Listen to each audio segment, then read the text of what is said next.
un kitesurfer qui avait été victime d'un grave accident. Il nous donne là une leçon. Un bel exemple de ténacité. C'est un super message qu'il À véhicule. force de volonté, réussit à marcher de nouveau. Puis on est fiers de lui. Une incroyable aventure humaine. J'ai une bonne étoile, donc ça va aller. Il a jamais voulu renoncer. Un super exemple à donner. Cette belle aventure. Serge réalise un rêve, L'accompagner, c'est un honneur. réussir ce qu'aucun autre Un n'avait pari fait. fou, faire la traversée Il est Martinique désormais Saint-Martin. un symbole de On courage. t'aime et on sait que tu vas réussir. Une belle leçon de vie.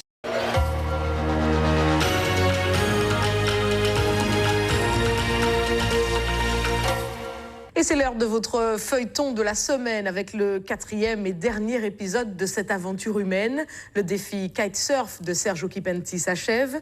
Nous l'avions quitté hier à Saint-Kitts et Nevis et vous verrez ce soir que ce projet donne au final une belle leçon de vie. Fabienne Léonce et Marc Balsard.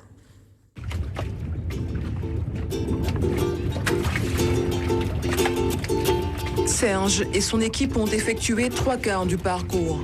Il reste 2 étapes jusqu'à Saint-Martin. Yvan et Yanis doivent vérifier le moteur et réparer quelques On dommages. s'est aperçu qu'on avait le décanteur un peu sale. Donc ce sont des moteurs assez sensibles avec les injecteurs.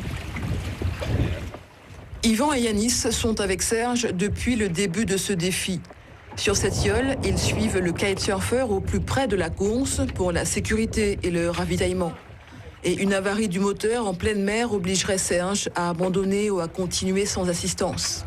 Mais le rythme effréné des courses exige une attention des pièces moteurs. Et qu'est-ce que tu fais là? Là, je fais une révision du circuit d'essence. Parce que ça va être tendance à bafouiller ces 2 derniers jours. Et là, l'étape est longue.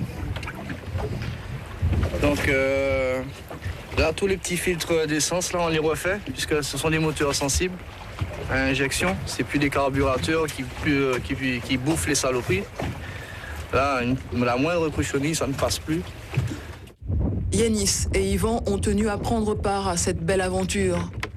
Yvan, l'ami de 18 ans, ne cache pas son admiration face à l'exploit de Serge. Au début, il s'est pas rendu compte en fait de la difficulté.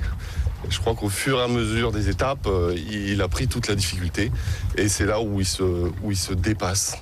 Et jamais il a, pour le moment, il nous l'a pas avoué, il a jamais voulu renoncer ou même pensé à renoncer.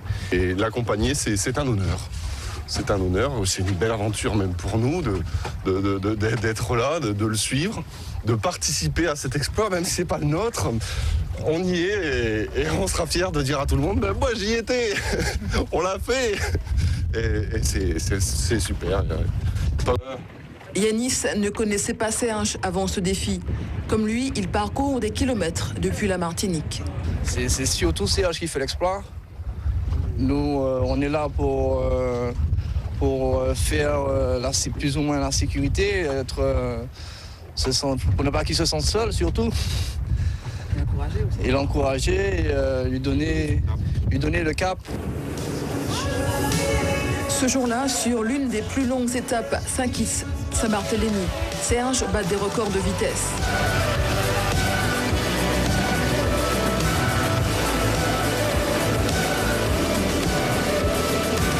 Le lendemain, et pour la dernière étape Saint-Barth-Saint-Martin, c'est une balade entre amis. Elle dure une petite heure. Serge, le miraculé, vient de réaliser ce qui n'aurait pas été imaginable 2 ans auparavant. Après son accident de moto, un coma, 2 arrêts cardiaques, une jambe réparée et un bras arraché. Serge réalise un rêve, réussir ce qu'aucun autre n'avait fait, 425 km en 5 jours. Il est désormais un symbole de courage, une preuve vivante de l'adage. À force de volonté, tout est possible.